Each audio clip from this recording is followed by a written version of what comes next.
Salut, Franklin, enchanté. Enchanté. Alexandra. Enchanté, Alex. Tiens, comment tu vas? Ça va.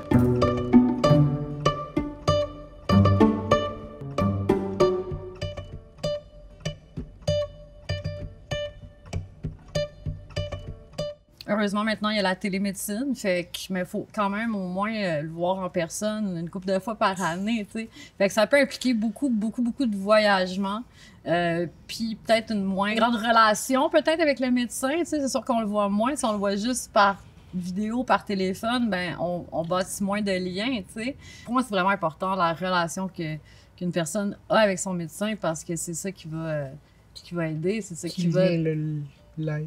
Ouais. Je voudrais juste qu'ils n'oublient pas qu'on est un individu, on est une personne avant tout. Deux questions, c'est mon... Une petite boîte magique. Qu'est-ce qui est important de bien communiquer avec votre médecin lorsque vous êtes séropositif? Ben, pour moi, c'est important d'être honnête si je veux avoir des soins qui sont adaptés à ma réalité.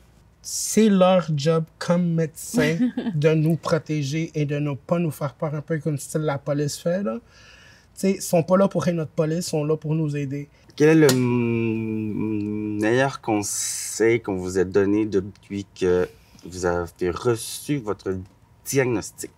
Je pense que le conseil le plus important qu'on m'a donné, ça a été de prendre charge de ma santé, de trouver un médecin de famille qui me connaît, d'être capable d'aborder des sujets de santé global avec eux et ben en même temps de se protéger un peu là-dedans.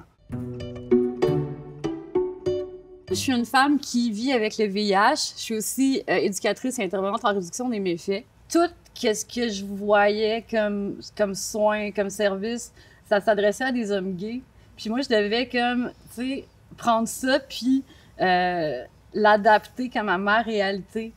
Puis je comprends qu'il y a beaucoup de personnes dans la communauté gay, des hommes de la communauté gay qui sont atteints du VIH, qui ont le VIH. Une autre chose aussi, c'est parce que je consommais des drogues, parce que je faisais le travail du sexe, on pense toujours que c'est comme ça que je l'ai eu.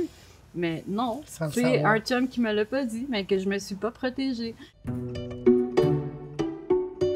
C'est certain que quand on est dans une relation sérodiscordante, il y a un niveau de communication un peu plus qu'il faut qu'il s'installe, qu'on s'entende. Hein? On s'entend, moi, puis toi, là-dessus.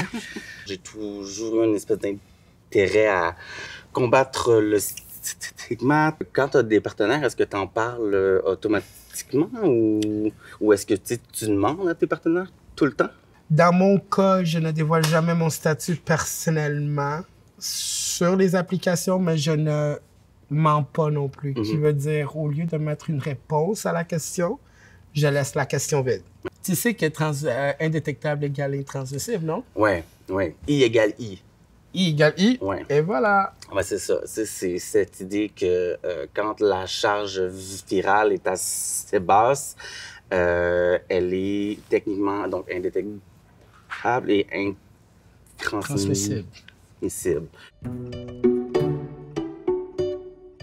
Qu'aimeriez-vous dire aux personnes qui viennent de commencer leur traitement? Un médicament par jour, en termes de changement et d'adaptation sur notre vie quotidienne, c'est pas grand-chose. T'as raison. Moi, ce que je dis aux jeunes aujourd'hui qui commencent, que je pourrais donner aux jeunes qui commencent leur traitement, ça serait plus, t'as pas de religion, t'as pas croyant en rien, laisse que ta pilule devienne, laisse que ton traitement devienne ta religion. Parce que cette religion-là va vraiment te sauver la vie. Ouais. Bravo. Cut. Yes.